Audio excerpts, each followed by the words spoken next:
அது அல்லாஹுவின் அருள். யாருக்கு விரும்புகிறானோ அவர்களுக்கு கொடுப்பான். இதுக்கு மேலே ஒன்றும் செய்ய முடியாது, போங்க அப்படின்னு அனுப்பிட்டாங்க. இந்த நிகழ்ச்சி நமக்கு ஒரு அழகான உதாரணத்தை தருகிறது. ஒரு விஷயத்தை தெரிந்து கொள்ள வேண்டும் என்பதிலே, நன்மைகளை கூடுதலாக நாம் பெற்றுக்கொள்ள வேண்டும் என்பதிலே ஆண்களாகிய சஹாபாக்கள், சஹாபாக்களான ஆண்கள் ஒவ்வொரு நேரத்திலும் முயற்சி செய்து பெரிதும் கவனம் செலுத்தி இருக்கிறார்கள் என்பதை பார்க்க முடிகிறது. அதனால சகோதரர் உசைர் பேசுகிற மாதிரி ஆண்கள் தான் அப்படிங்கிற மாதிரி தோணுது. இருந்தாலும் பார்ப்போம், பெண்கள் அணியிலிருந்து என்ன சொல்ல வர்றாங்கன்னு பார்ப்போம். இந்த கருத்துக்களை மறுத்து பேசுவதற்காக பெரிதும் ஆர்வம் உள்ளவர்கள் பெண்கள் தான் என்ற அணியின் தலைவி ரஸ்மியா அவர்களை பேசுமாறு அழைக்கிறேன். இதை எடுத்துக்கமா.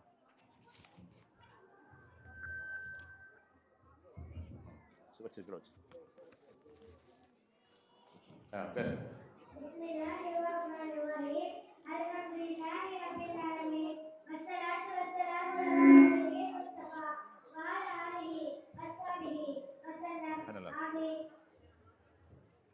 அறிவோட்டும் தந்தை தந்து அமதோட்டும் மண்ணை தந்து செறிவோட்டும் மழையை தந்து உடலோட்டும் நபியை தந்த வல்லன் அல்லாஹ் தன்னை புகழ்ந்து சபையோருக்கும் சலாம் என்று கூறி தொடங்குகிறேன்.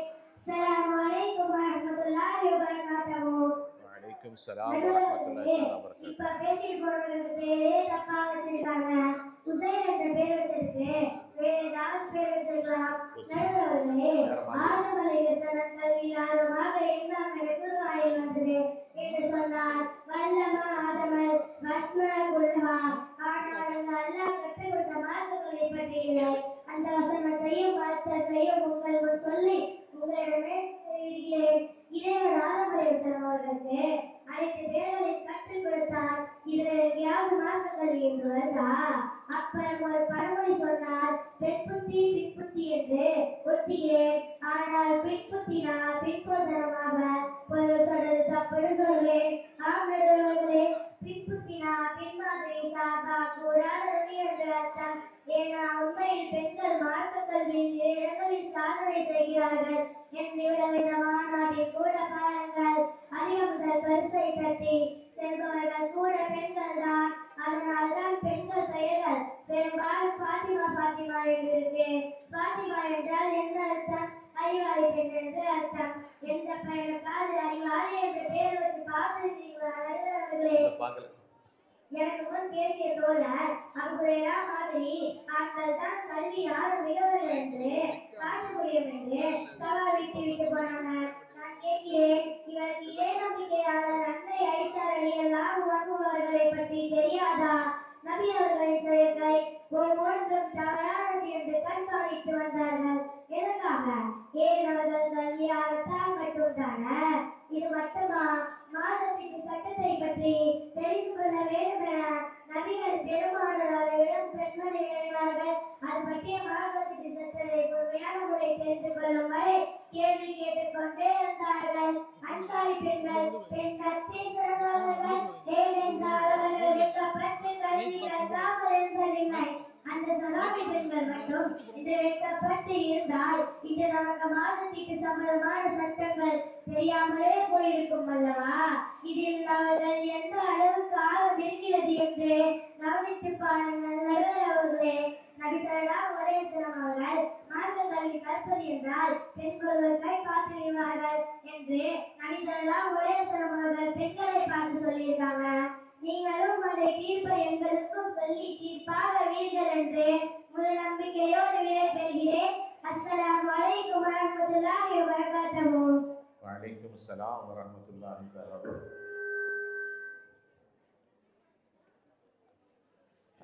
பெண்கள் அணிதான், பெண்கள் தான் ரொம்ப ஆர்வமாக இருக்கிறாங்க அப்படிங்கிற தலைப்பில் ரஸ்மியாக பேசினாங்க. நல்ல நிறைய செய்திகள் சொன்னாங்க. அப்பப்போ நடுவர் அவர்களேன்னு சொல்லும்போது திரும்பி பார்க்கும்போது கொஞ்சம் பயமாக தான் இருந்துச்சு.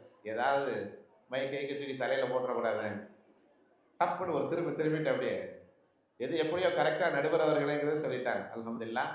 உண்மையிலேயே நல்லா இருந்துச்சு பேச்சு. பெண்கள் தான் ரொம்ப ஆர்வமாக இருக்கிறாங்க.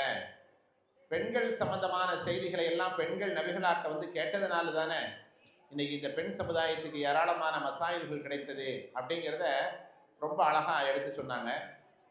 நபி அவங்கள்ட்ட அன்னை ஆயிஷா ரலியல்லாஹு தஆலா அன்ஹா கேட்டாங்க. அல்லாஹ்வுடைய தூதர் ஸல்லல்லாஹு அலைஹி வஸல்லம் சொன்னாங்க, எந்த ஒரு பெண், எந்த ஒரு கணவன் மனைவி 3 பெண் குழந்தைகளை பெற்றெடுத்து அதற்கு எல்லா விதமான இல்மு, அதபு, கல்வி, ஒழுக்கம் அனைத்தையும் கொடுத்து அதை சரியான முறையில் வளர்த்தால் அந்த பெற்றோருக்கு சுவர்க்கம்னு பூமான் ஸல்லல்லாஹு அலைஹி வஸல்லம் சொன்னாங்க. உடனே அன்னை ஆயிஷா ரலியல்லாஹு தஆலா சொன்னாங்க, 2 பெண் வளர்த்தா?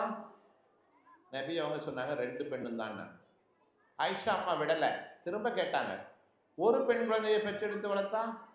ஆமா அப்படின்னாங்க. நல்லா யோசனை பண்ணி பாருங்க. இப்போ பெண்கள் சமுதாயம் எந்த இடத்திலையுமே தாழ்வுபட்டு போய்விடக்கூடாது என்பதற்காக ஆர்வத்தோடு அன்னை ஆயிஷா ரலியல்லாஹு அன்ஹா நபிகளாரிடத்தில் கேட்டு ஒரு மிகப்பெரிய சலுகையை தந்திருக்கிறார். இந்த வகையில் யோசனை பண்ணி பார்த்தா பெண்கள் தான் ரொம்ப ஆர்வமாக இருந்திருக்கிறாங்க அப்படின்னு சொல்ல தோணுது. ஏன்னா சஹாபாக்களை விட ரொம்ப நெருக்கமாக இருந்தவங்க அன்னை ஆயிஷா ரலியல்லாஹு அன்ஹா. சஹாபாக்கள் வெளியில சஃபர்ல மஸ்ஜித்களில் இருந்தாங்க, வீட்டுக்குள்ள தனி அறை வரைக்கும் இருந்தது அன்னை ஆயிஷா ரலியல்லாஹு தஆலா அன்ஹா தான். இப்போ அதையெல்லாம் யோசனை பண்ணி பார்த்தா அவங்களுக்கு தான் தீர்ப்பு தரணுங்கிற மாதிரி தெரியுது. கொஞ்சம் பொறுத்திருக்க பார்ப்போம் இன்ஷா அல்லாஹ். அடுத்தபடியாக ஆண்கள்